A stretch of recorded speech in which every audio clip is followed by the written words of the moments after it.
I can remember it like it was yesterday. Packing her up in our car and driving her to Essendale,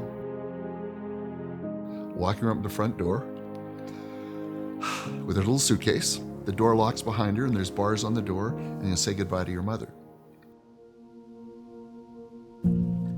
My name is Murray Neilson, born and raised in Vancouver, from a blue-collar family, married Patty, had 3 children, and we have 14 grandkids.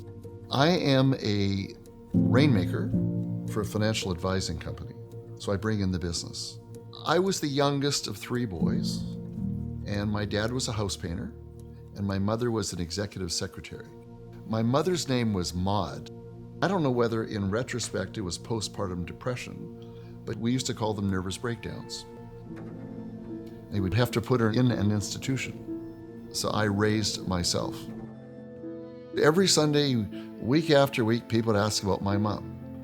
And I didn't have an answer. She's there and hopefully she'll be okay. And so my dad and I didn't have tools to deal with the subject. The other part of it that no one really talked about, but it was there below the surface, is, well, if she's a Christian, how could she have these issues? Could you just pray about it and God will heal you? And He does heal people, but not always the way we want to be healed. My mother's faith was very devoted, read her Bible, pray, but there was guilt because God wasn't answering her prayers the way she wanted Him to. Even though my mother struggled so much, she kept the faith. Many years later, she developed breast cancer and she had her breast removed along with lymph nodes. So she had a very large arm and she had no breast. And I said to her, let's go down to the store and get you a really great bra. And she said, no. She said, this is my badge of honor. And she said, I want the women at church to know that there's really something wrong with me now because they can see it.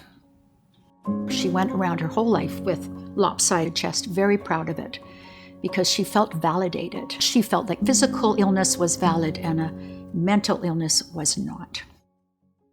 So what happened is later on, I ran into an old friend who became a geriatric psychiatrist.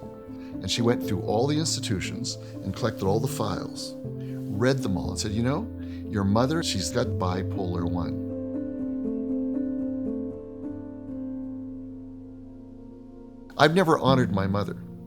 And through this Sanctuary project, I want to tie together honoring my mother and writing a substantial check for us to help fund that. Because I think this is a great cause.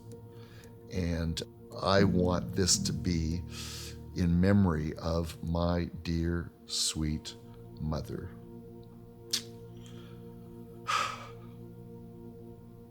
Who suffered tremendously since I was born.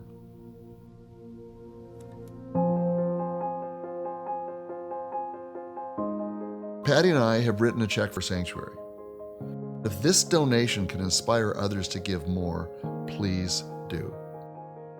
I get this vision that says, through the work of Sanctuary Ministries, that we hope will grow and infiltrate not just 100,000 people, but millions of people in many countries, in their languages, that people will begin to understand that the way as a community that we love people, that we care for people, that we have grace for people, that we celebrate the uniqueness of people who are struggling with mental ill health, will see how much that they are valued and loved. So if someone were to ask me whether they should give money to Sanctuary, I would say, absolutely. When they say how much, I would say, give more than you planned on. Give a whole bunch more than you planned on. Many people have a number in mind. And what I would like to do is challenge you to double or triple that number. Because this organization could change the world when it comes to how we deal with mental health.